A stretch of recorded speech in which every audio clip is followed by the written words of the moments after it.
Peristiwa kekejaman Mario Dandi ternyata punya dampak kemana-mana. Pelan-pelan karena adanya kasus itu membuka dugaan korupsi jumbo di berbagai instansi pemerintahan. Dan sekarang kecurigaan perlahan-lahan bisa merambat ke DPR.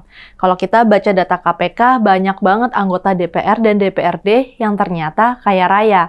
Padahal penghasilan resmi mereka sebenarnya biasa-biasa saja. Memang para wakil rakyat ini tidak memamerkan gaya hidupnya melalui media sosial. Tapi laporan hasil kekayaannya tidak bisa menipu. Ini semua bermula dari terbongkarnya gaya hidup mewah para pejabat di Kementerian Keuangan. Awalnya sih ada netizen yang memperhatikan foto-foto Mario. Dia ternyata sering menggunakan Rubicon dan Harley Davidson yang harganya miliaran dan ratusan juta rupiah. Akibatnya, netizen pun mengulik kekayaan ayahnya yang pegawai Ditjen Pajak. Ayah Mario sendiri sekarang sudah diberhentikan dan sekarang sedang disidik KPK. Nah, karena ini akhirnya diikuti dengan pelacakan gaya hidup pegawai Ditjen Pajak yang lain dilakukan. Ini tuh sampai membuat gerah Ibu Menkyu Sri Mulyani yang minta agar tim Harley Davidson di Ditjen Pajak dibubarkan. Akhirnya ini juga yang mendorong DPR untuk turun tangan mempertanyakan dugaan korupsi di tubuh Kemenkyu. Apalagi kemudian tersiar berita bahwa 13.000 pegawai Kemenkyu belum melaporkan hartanya. Wakil Ketua Komisi 11 DPR Fathan Subeci misalnya menyatakan ini adalah saat yang tepat bagi Bu Sri Mulyani melakukan pembenahan institusi perpajakan Indonesia. Gaji dan tunjangan yang diterima pegawai Ditjen Pajak seharusnya sudah bisa membuat hidup mereka jauh lebih layak dibandingkan pejabat pemerintah lainnya.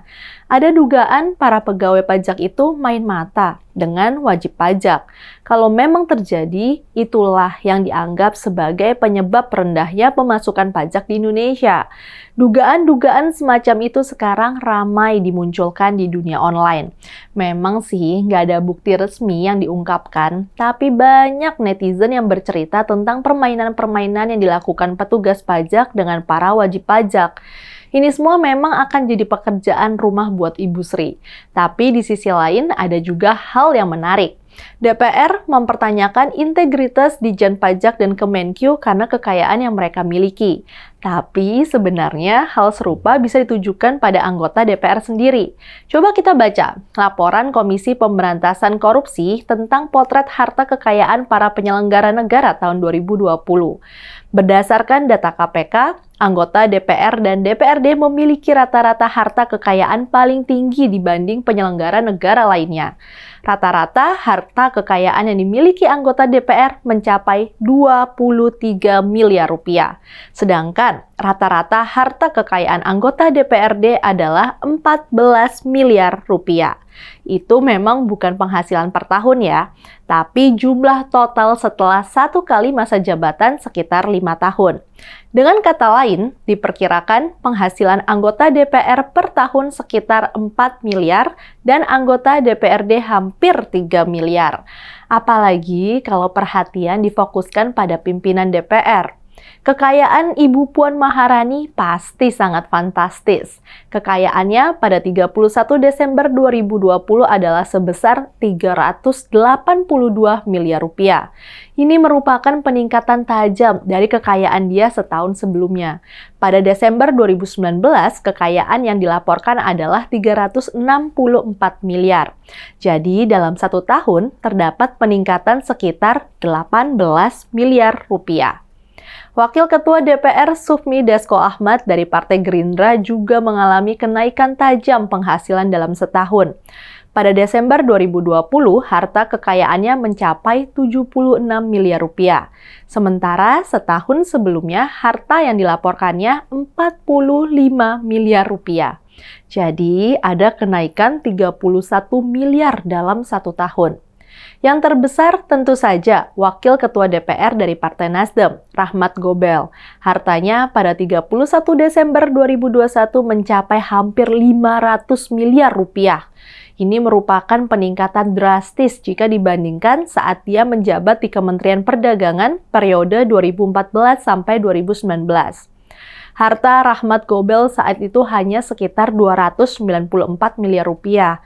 Jadi, ada peningkatan sekitar 206 miliar dalam 2 tahun. Terakhir adalah Muhaimin Iskandar, Wakil Ketua DPR dari PKB. Harta kekayaannya pada 2020 adalah 26 miliar rupiah, sementara pada 2019 baru 14 miliar. Jadi ada peningkatan 12 miliar selama setahun. Pertanyaannya adalah, dari mana jumlah kekayaan fantastis itu diperoleh? Yang menarik sebenarnya gaji anggota DPR dan ketua DPR itu sebenarnya relatif kecil. Menurut surat edaran Sekjen DPR RI, gaji pokok seorang anggota sekaligus ketua DPR hanyalah 5 juta per bulan. Yang membuat akan meningkatkan penghasilannya menjadi besar adalah berbagai tunjangan dan biaya perjalanan dinas. Kalau di total, kira-kira penghasilan resmi seorang anggota DPR per bulan adalah 50 juta sampai 100 juta rupiah. Karena itu rasanya penting juga bertanya, bagaimana mungkin kemudian kekayaan rata-rata anggota DPR bisa mencapai 4 miliar per bulan? Kita memang nggak perlu buru-buru menuduh bahwa itu datang dari korupsi. Itu kan mungkin bisa aja datang dari bisnisnya, atau warisan keluarga, atau yang lainnya. Tapi sebagaimana kita bisa bertanya, dari mana penghasilan para pegawai Ditjen Pajak? Kita juga bisa dong tanya, dari mana sih anggota DPR bisa sekaya itu? Agak mencurigakan nggak sih? Saya, Priska Putri, undur diri.